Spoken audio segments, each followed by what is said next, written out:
Welcome back. 5 guarantee ಜಾರಿ ಮಾಡದಿದ್ರೆ BJP ಹೋರಾಟವನ್ನ ಮಾಡೋದಕ್ಕೆ ಎಲ್ಲ ತಯಾರಿಯನ್ನ ಮಾಡಿಕೊಂಡಿದೆ. ಹೋರಾಟದ ಬಗ್ಗೆ ಬಿಎಸ್ವೈ ಜೊತೆಗೆ ಮಾಜಿ ಸಿಎಂ ಬಸವರಾಜ ಬೊಮ್ಮಾಯಿ ಅವರು ಚರ್ಚೆ ಮಾಡಿದ್ದಾರೆ. ಬಿಎಸ್ ಯಡಿಯೂರಪ್ಪ ಅವರನ್ನ ಭೇಟಿ ಮಾಡಿದ್ದಾರೆ. ಮಾಜಿ ಸಿಎಂ ಬಸವರಾಜ ಬೊಮ್ಮಾಯಿ ಅವರು ಬಿಎಸ್ವೈ ಮನೆಗೆ ತೆರಳಿ ಬೊಮ್ಮಾಯಿ ಅವರು ಸಮಾಲೋಚನೆ ಮಾಡಿದ್ದಾರೆ. ಕಾಂಗ್ರೆಸ್ನಂತೆಯೇ ಪೋಸ್ಟರ್ ಅಭಿಯಾನದ ಬಗ್ಗೆ ಕೂಡ ಸುದೀರ್ಘವಾದ ಚರ್ಚೆಯನ್ನ ನಡೆಸಿದ್ದಾರೆ.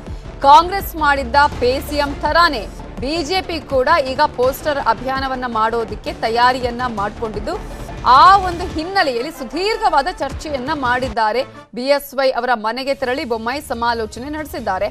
ಬಿಜೆಪಿಯ ಹೋರಾಟ ಯಾವ ರೀತಿಯಾಗಿರಬೇಕು ಅನ್ನೋದರ ಕುರಿತು ಕೂಡ ರೂಪುರೇಷೆಯ ಬಗ್ಗೆ ಚರ್ಚೆಯನ್ನ ನಡೆಸಿದ್ದಾರೆ.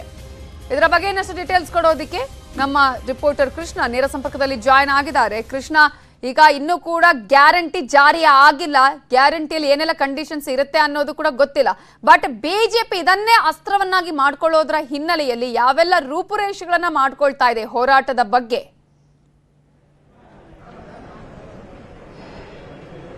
ಖಂಡಿತವಾಗ್ಲೂ ನಿಮಿತಾ, ಈಗಾಗಲೇ ಕಾಂಗ್ರೆಸ್ನ ಗ್ಯಾರಂಟಿಗಳಿಂದನೇ ಬಿಜೆಪಿ ಹೀನಾಯವಾಗಿ ಸೋಲನ್ನ ಕಂಡಿದೆ ಅನ್ನುವಂಥದ್ದು.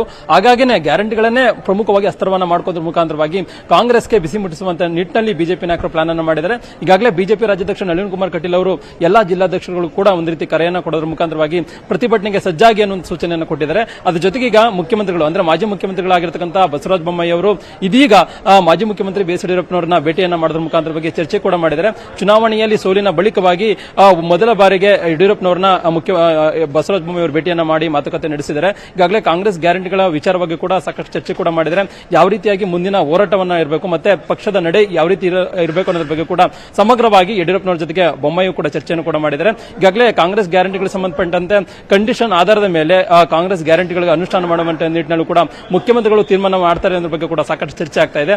ಮೊದಲು ಕಾಂಗ್ರೆಸ್ ಪಕ್ಷ ಅಧಿಕಾರಕ್ಕೆ ಬರೋಕ್ಕೂ ಮುಂಚಿತವಾಗಿ ಗ್ಯಾರಂಟಿಗಳ ಅನುಷ್ಠಾನ ಮಾಡುವಂತ ನಿಟ್ಟಿನಲ್ಲಿ ಭರವಸೆಯನ್ನು ಕೊಟ್ಟಿದ್ರು. ಈಗ ಅಧಿಕಾರಕ್ಕೆ ಬಂದಂತ ಸಂದರ್ಭದಲ್ಲಿ ಕಾಂಗ್ರೆಸ್ ಗ್ಯಾರಂಟಿಗಳಿಗೆ ಎಲ್ಲೋ ಒಂದು ಕಡೆಗೆ ಕಂಡೀಷನ್ ಅಪ್ಲೈ ಅನ್ನೋದ್ರ ಬಗ್ಗೆ ಕೂಡ ಸಾಕಷ್ಟು ಚರ್ಚೆ ಆಗ್ತಾ ಇದೆ. ಹೀಗಾಗಿ ಕಂಡೀಷನ್ ಏನಾದರೂ ಜಾರಿ ಮಾಡ್ತು ಅಂತಂದ್ರೆ ಇವತ್ತಿನಿಂದನೇ ದೊಡ್ಡ ಮಟ್ಟದಲ್ಲಿ ಅಂದ್ರೆ ಪೋಸ್ಟರ್ ಅಂದ್ರೆ ವಚನ ಭ್ರಷ್ಟ ಸರ್ಕಾರ ಅನ್ನೋ ಒಂದು ಪೋಸ್ಟರ್ ಅನ್ನು ಹಿಡಿಯೋದ್ರ ಮುಖಾಂತರವಾಗಿ ದೊಡ್ಡ ಮಟ್ಟದಲ್ಲಿ ಮಹಾ ಅಭಿಯಾನ ಆಗಿರಬಹುದು ಮತ್ತೆ ಪ್ರತಿಭಟನೆಯನ್ನು ಮಾಡುವಂತ ಎಷ್ಟೇ ಕಾಂಗ್ರೆಸ್ನ ಅಸ್ತ್ರಗಳು ಸಿಕ್ಕಿದ್ರು ಕೂಡ ಅದನ್ನ ಸಮರ್ಥವಾಗಿ ನಿಭಾವಣೆ ಮಾಡಿಲ್ಲ, ಅದನ್ನ ಅಸ್ತ್ರವನ್ನು ತೆಗೆದುಕೊಂಡಿಲ್ಲ ಅನ್ನುವಂತಹ ಮಾತುಗಳು ಕೇಳಿ ಬರ್ತಾ ಇತ್ತು. ಸೊ ಈ ಹಿನ್ನೆಲೆಯಲ್ಲಿ ಈ ಸಲ ಮೊದಲಿನಿಂದಲೇ ಈ ಎಲ್ಲಾ ತಯಾರಿಯನ್ನ ಬಿಜೆಪಿ ಮಾಡ್ಕೊಳ್ತಾ ಇದೆಯಾ, ಅಪವಾದದಿಂದ ಹೊರಬರುವಂತಹ ಪ್ರಯತ್ನ ಮಾಡ್ತಾ ಇದೆಯಾ ಹೇಗೆ ಅಂತ? ಖಂಡಿತವಾಗ್ಲೂ ನಿಮಿತ್ತ, ಈಗಾಗಲೇ ಏನು ಈ ಹಿಂದೆ ಬಿಜೆಪಿ ಸರ್ಕಾರ ಇದ್ದಂತ ಸಂದರ್ಭದಲ್ಲಿ ಕಾಂಗ್ರೆಸ್ ಸರ್ಕಾರ ಪೇ ಸಿಎಂ ಮತ್ತೆ 40% ಕಮಿಷನ್ ಆರೋಪದ ಮುಖಾಂತರವಾಗಿ ದೊಡ್ಡ ಮಟ್ಟದಲ್ಲಿ ಒಂದು ರೀತಿ ಡ್ಯಾಮೇಜ್ ಮಾಡುವಂತಹ ಕೆಲಸವನ್ನ ಕಾಂಗ್ರೆಸ್ ನಾಯಕರು ಮಾಡಿದ್ರು. ಆದ್ರೆ ಎಲ್ಲೊಂದು ಕಡೆ ಬಿಜೆಪಿ ನಾಯಕರು ಅದನ್ನ ಕಂಟ್ರೋಲ್ ಮಾಡುವಂತದ್ದು ಅದನ್ನು ತಡೆಯುವಂತ ನಿಟ್ಟಿನಲ್ಲಿ ಕೂಡ ವಿಫಲರಾದ್ರು. ಅದು ಕೂಡ ಚುನಾವಣೆಗೆ ಪ್ರಮುಖವಾಗಿ ಸೋಲಿಗೆ ಕಾರಣ ಕೂಡ ಆಯಿತು. ಹೀಗಾಗಿ ಇದನ್ನ ಮನದಟ್ಟಾಗಿರತಕ್ಕಂಥ ಬಿಜೆಪಿ ನಾಯಕರು ಕಾಂಗ್ರೆಸ್ ಸರ್ಕಾರ ಇದ್ದಂತ ಸಂದರ್ಭದಲ್ಲಿ ಪ್ರಾರಂಭದಿಂದಲೇ ಎಲ್ಲ ಒಂದು ಕಡೆಗೆ ಬಿಸಿ ಮುಟ್ಟಿಸುವಂತ ಕೆಲಸಕ್ಕೂ ಕೂಡ ಬಿಜೆಪಿ ನಾಯಕರು ಪ್ಲಾನ್ ಅನ್ನು ರೂಪಿಸಿದ್ದಾರೆ. ಈಗಾಗಲೇ ಬಿಜೆಪಿಯಲ್ಲಿ ಪ್ರಬಲ ನಾಯಕತ್ವ ಸ್ಥಾನ ಯಾರು ಅನ್ನೋದ್ರ ಬಗ್ಗೆ ಕೂಡ ಇನ್ನೂ ಕೂಡ ಖಚಿತವಾಗಿಲ್ಲ.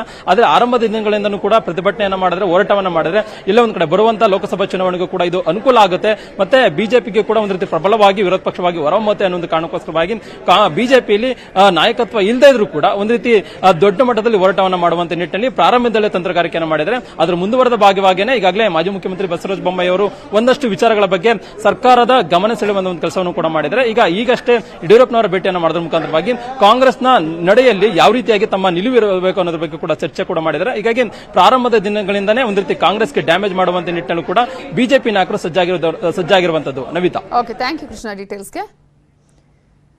ಮತ್ತಷ್ಟು ಅಪ್ಡೇಟ್ಸ್ ಬ್ರೇಕ್ ಆದ್ಮೇಲೆ.